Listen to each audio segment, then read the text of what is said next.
Assalamualaikum warahmatullahi wabarakatuh.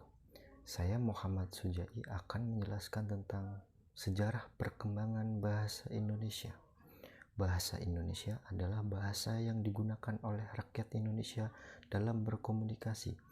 Bahasa Indonesia menjadi identitas bangsa di tengah-tengah bangsa lain di dunia.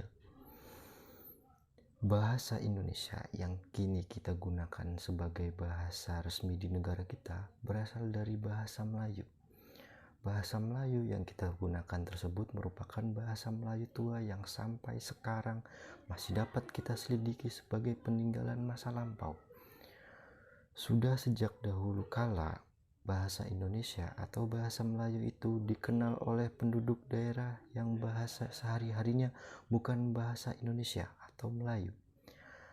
Hal tersebut dibuktikan oleh adanya beberapa prasasti yang ditemukan di daerah-daerah yang bahasa sehari-hari penduduknya bukan bahasa Indonesia atau Melayu. Sejarah perkembangan bahasa Indonesia ini dapat dibuktikan dengan adanya prasasti Kedukan Bukit 683 Masehi, Talang Tuo 684 Masehi, Kota Kapur 686 Masehi, Karah Bahari 686 Masehi. Ketika bangsa Eropa datang pertama kali ke Indonesia, bahasa Melayu mempunyai kedudukan yang luar biasa di tengah-tengah bahasa daerah di Nusantara. Pigafetta yang mengikuti perjalanan Magellan mengelilingi dunia ketika kapalnya berlabuh di Tidore pada tahun 1521 menuliskan kata-kata Melayu. Demikian juga Jan Huygens van Lieshoten, pelaut Belanda yang 60 tahun kemudian berlayar ke Indonesia, mengatakan bahwa bahasa Melayu bukan saja sangat harum namanya, tetapi juga dianggap bahasa yang terhormat di antara bahasa-bahasa di negeri timur.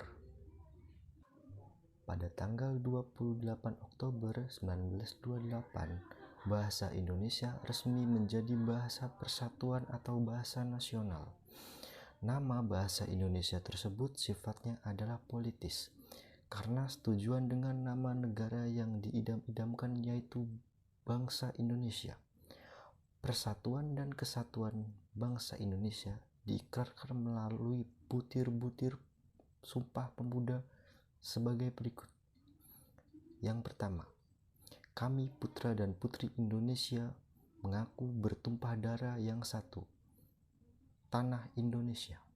Kedua, kami putra dan putri Indonesia mengaku berbangsa yang satu, bangsa Indonesia.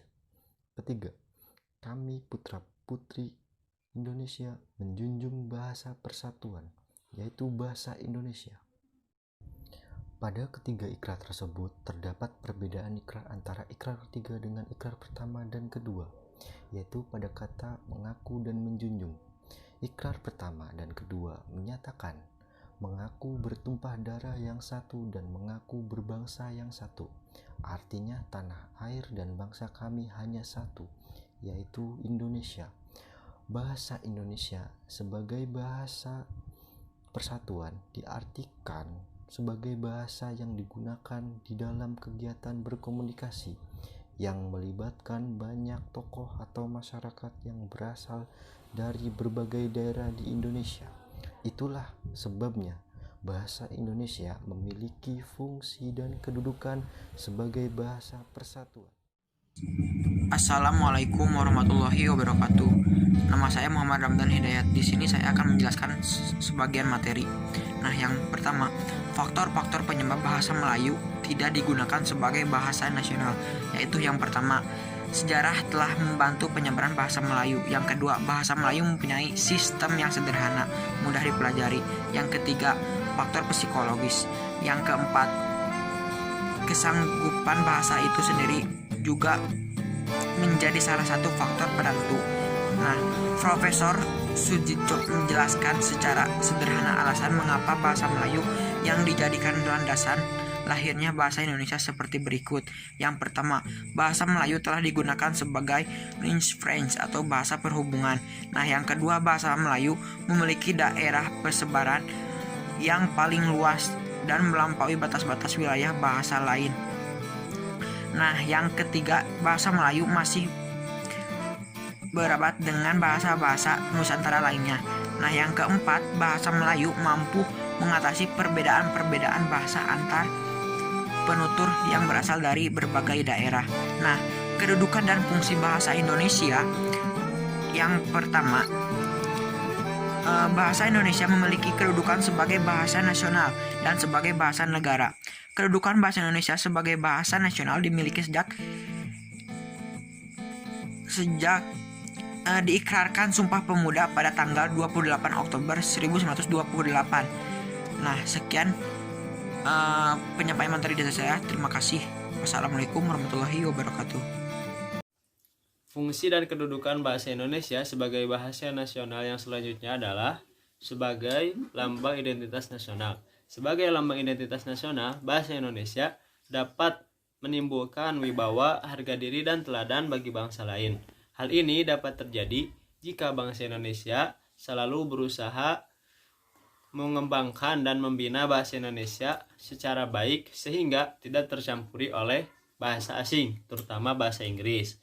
Oleh karena itu, kesadaran akan kaidah pemakaian bahasa Indonesia harus selalu ditingkatkan. Ketiga, sebagai alat pemersatu berbagai suku bangsa yang berlatar belakang sosial budaya dan bahasa yang berbeda, dan sebagai alat perhubungan di mana bahasa Indonesia dapat menghubungkan bangsa Indonesia yang berlatar belakang sosial budaya dan bahasa yang berbeda. Berkat bahasa Indonesia, suku-suku yang berbeda bahasa itu dapat berkomunikasi secara akrab dan lancar, sehingga tidak akan terjadi kesalahpahaman antar individu maupun antar kelompok. 2. Bahasa Indonesia sebagai bahasa negara. Di dalam kedudukannya, bahasa Indonesia berfungsi sebagai 1. Bahasa resmi negara. Bahasa Indonesia dipakai di dalam segala upacara, peristiwa, dan kegiatan kenegaraan baik secara lisan maupun dalam bentuk tulisan. Pidato-pidato terutama pidato kenegaraan ditulis dan diucapkan di dalam bahasa Indonesia. Hanya di dalam keadaan tertentu, demi kepentingan komunikasi antar bangsa, kadang-kadang pidato resmi ditulis dan diucapkan dalam bahasa asing, terutama bahasa Inggris. 2. Bahasa pengantar di dalam dunia pendidikan. Di dalam kedudukannya sebagai bahasa negara, bahasa Indonesia berfungsi pula sebagai bahasa pengantar di lembaga-lembaga pendidikan mulai dari taman anak-anak sampai dengan perguruan tinggi di seluruh Indonesia. Kecuali di daerah-daerah bahasa seperti daerah bahasa Aceh, Batak, Sunda, Jawa, Madura, Bali, dan Makassar. Di daerah-daerah bahasa ini, bahasa daerah yang bersangkutan dipakai sebagai bahasa pengantar sampai dengan tahun ketiga. 3. Alat perhubungan dalam tingkat nasional untuk kepentingan perencanaan dan pelaksanaan pembangunan nasional serta kepentingan pemerintah. Sebagai alat perhubungan tingkat nasional, bahasa Indonesia dipakai sebagai alat komunikasi timbal balik antara pemerintah dan masyarakat luas. Alat perhubungan antar daerah dan antar suku, dan juga sebagai alat perhubungan dalam masyarakat yang latar belakang sosial budaya dan bahasa yang sama. 4. Alat pengembangan kebudayaan, ilmu pengetahuan dan teknologi sebagai alat pengembangan kebudayaan nasional, ilmu pengetahuan dan teknologi. Bahasa Indonesia adalah satu-satunya bahasa yang digunakan untuk membina dan mengembangkan kebudayaan nasional yang memiliki ciri-ciri identitas sendiri. Di samping itu, bahasa juga dipakai untuk memperluas ilmu pengetahuan dan teknologi modern, baik melalui penulisan buku-buku teks, penerjemahan, penyajian pelajaran di lembaga-lembaga pendidikan umum maupun melalui sarana-sarana lain di luar lembaga pendidikan. Peran dan fungsi bangsa Indonesia dalam IPTEK dan IPTAK. Bahasa Indonesia dalam ilmu pengetahuan dan teknologi. Bahasa Indonesia berfungsi sebagai bahasa pendukung ilmu pengetahuan dan teknologi modern untuk kepentingan nasional kita. Jika di dalam karya sastra terdapat pengetahuan dan ilmu spiritual, kultural, maka di dalam buku-buku ilmu pengetahuan terdapat ilmu pengetahuan dan teknologi dari berbagai disiplin ilmu. Bagi bangsa Indonesia, sebagian besar ilmu pengetahuan masih asing. Untuk itu, bangsa Indonesia perlu membiasakan sikap ilmiah dengan cara melengkapi buku-buku ilmiah sebagai salah satu syarat. Usaha lain yang harus dilakukan Untuk mengembangkan ilmu pengetahuan dan teknologi adalah dengan cara kita harus menerjemahkan semua buku ilmu pengetahuan di dunia ini ke dalam bahasa Indonesia. Bahasa Indonesia dalam kegiatan keagamaan. Bahasa Indonesia banyak dipergunakan dalam aktivitas keagamaan sebagai alat atau sarana komunikasi untuk menginformasikan pesan-pesan keagamaan kepada masyarakat. Kegiatan keagamaan di Indonesia khususnya dan di wilayah Asia Tenggara pada umumnya dulu ataupun sekarang sudah banyak dilakukan dengan bahasa pengantar bahasa Indonesia yang pada masa lampau bernama bahasa Melayu. C. Bahasa Indonesia dalam komunikasi keagamaan. Kegiatan keagamaan yang menggunakan bahasa Indonesia sebagai sarana komunikasi sudah ada sejak lama sekali. Adanya mantra-mantra yang sampai sekarang masih dikenal orang, menunjukkan bukti kegiatan itu. Mantra-mantra itu diajarkan oleh guru kepada murid, oleh generasi yang satu kepada generasi berikutnya. Tentu saja semuanya masih serba lisan, sebab tulisan pada saat itu belum dikenal. Hal itu menjadi salah satu bukti bahwa pada saat itu bahasa Indonesia dipakai sebagai sarana komunikasi keagamaan. Penyempurnaan ejaan. Ejaan untuk bahasa Melayu atau Indonesia mengalami beberapa tahapan sebagai berikut. Pertama, ejaan Van Ophuijsen. Ejaan ini merupakan ejaan bahasa Melayu dengan huruf Latin. Charles Van Ophuijsen yang dibantu oleh Nawawi Sultan Malmur dan Muhammad Taib Sultan Ibrahim menyusun ejaan baru ini pada tahun 1896. Pedoman tata bahasa yang kemudian dikenal dengan nama ejaan Van Ophuijsen itu resmi diakui pemerintah kolonial pada tahun 1901. Ciri-ciri dari ejaan ini yaitu 1. Huruf I untuk membedakan antara huruf I sebagai akhiran dan karena harus disuarakan tersendiri dengan diftong seperti mulai dengan ramai. Juga digunakan untuk menulis huruf Y seperti dalam Surabaya. 2. Huruf J untuk menuliskan kata-kata jang, pajah, sajang, dan sebagainya. 3. Huruf OE untuk menuliskan kata-kata guru, itu, umur, dan sebagainya.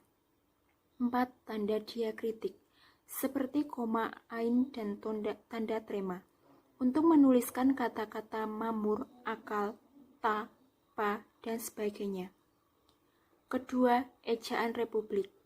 Ejaan ini diresmikan pada tanggal 19 Maret 1947 menggantikan ejaan sebelumnya. Ejaan ini juga dikenal dengan nama ejaan Suwandi. Ciri-ciri ejaan ini yaitu 1. Huruf OE diganti dengan U pada kata-kata guru, itu, umur, dan sebagainya. Bunyi hamzah dan bunyi sentak ditulis dengan K pada kata-kata tak, pak, rakyat, dan sebagainya.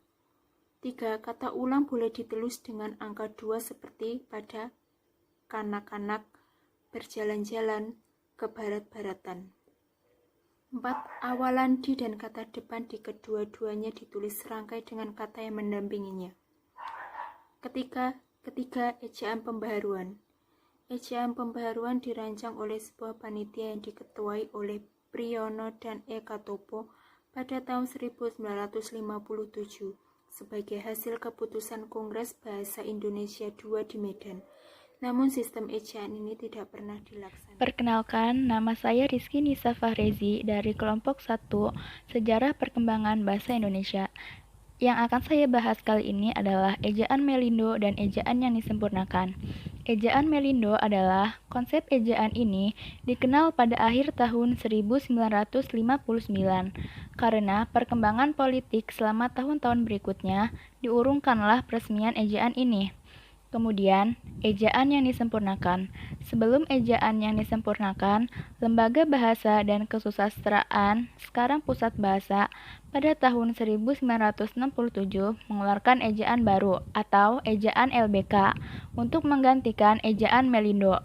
Kemudian, diresmikan ejaan yang disempurnakan atau EYD. Ejaan ini diresmikan pemakaiannya pada tanggal 16 Agustus 1972 oleh Presiden Republik Indonesia pada saat itu. Peresmian itu berdasarkan Putusan Presiden Nomor 57 Tahun 1972. Dengan EYD, ejaan dua bahasa serumpun, yakni bahasa Indonesia dan bahasa Malaysia, dibakukan. Bentuk perubahan huruf bahasa Indonesia sebelum tahun 1972 diantaranya TJ, DJ, CH, NJ, SJ, dan J.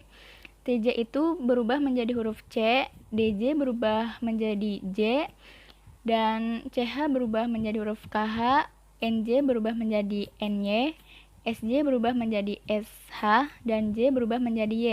Kata TJ seperti pada kata cinta, DJ menjadi DJ seperti kata jujur, CH menjadi KH seperti pada kata hikmat, NJ menjadi NY seperti kata nyonya, SJ dan SH seperti kata syahrir, J dan Y seperti kata yang, dan OW menjadi kata U seperti pada kata umur.